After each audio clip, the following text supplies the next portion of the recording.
The final loop is now done. I wanted to document the test engine I'm running around this loop, but you can see how the construction is gone.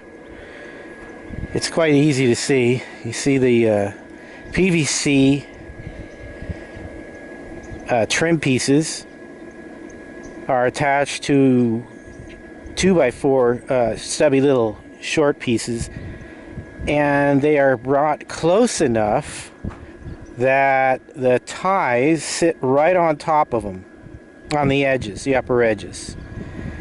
They eventually will, I'll take some pictures after this is done, but they'll be filled in, and it'll be like a solid roadbed sitting right there on top of the ground. And the curves are obviously precise now, but initially they weren't. What happened was I had taken a piece of flex track and bent it to the proper shape, made sure the connections were made with these butt joints with hex nuts on the ends. They're not just the regular rail joiners. They're the kind that you can buy that are really they cost a little more, but they save you a lot of trouble in the long run. They firmly attach one rail to the other. And when you do that, what you end up with is a long, straight piece of flex. Of course, one on the rail on the inner side is going to stick out much longer when you curve it, but you'll cut that off. So, the curve will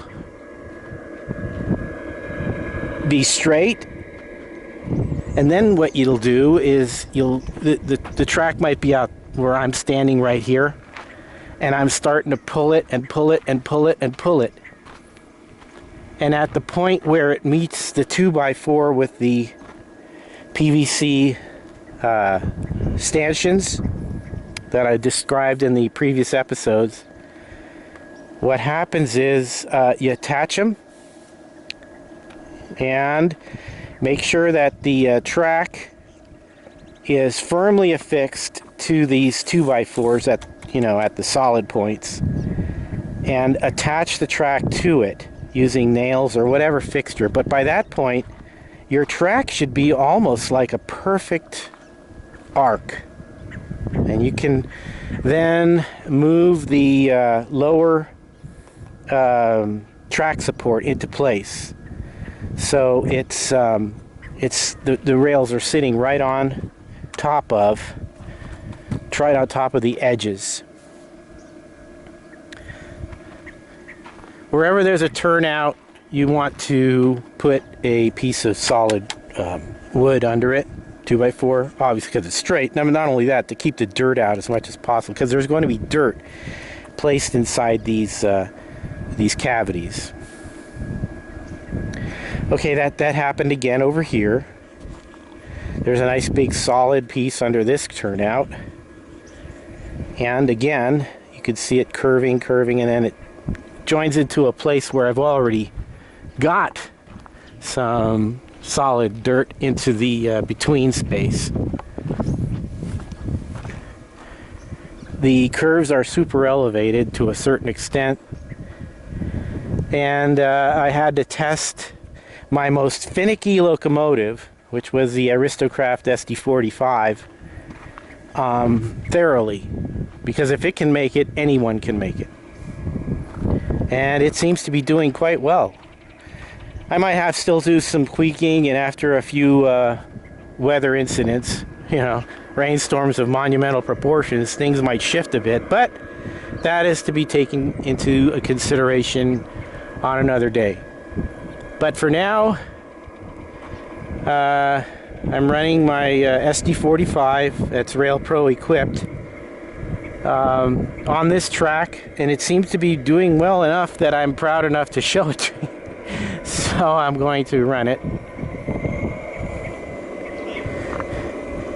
And there might be some dirt, some sticking up somewhere where it jerks it, but for the most part it's clean, and you can see that the wheels are not lifting. That is the most finicky part of this engine. Those trucks, they are just not that flexible.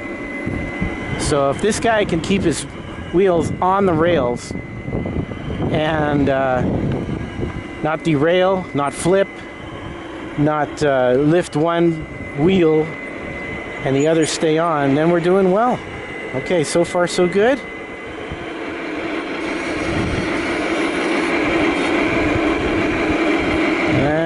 Okay, he's crossing the turnout, hitting the reverse curve.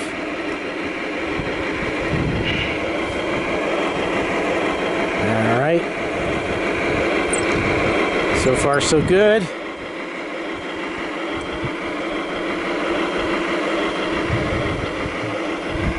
He's climbing the hill.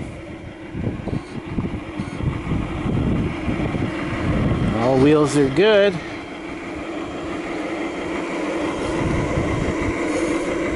So anyway, this is my test to find out if this locomotive will behave, and so far he's done it. This is the most intense curvature I have on this layout. Everything else is sort of wide, if you will, and this locomotive has no problems. So if it can make it around this section of track, I think we're in good shape. Once I thoroughly tested it, what I'm going to do is fill in the spaces between the PVC and let it settle. And eventually, after a few rainstorms, I will come back and lay some ballast on it.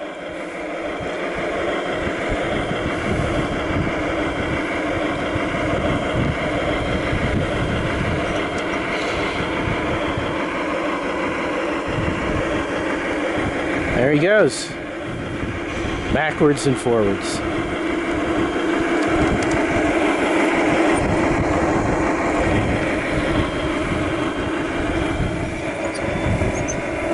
This radius is a little bit bigger than a 10-foot, which is the recommended minimum for this locomotive. It still is very tight. Believe me, if you can go any bigger with an Aristocraft 45, do it.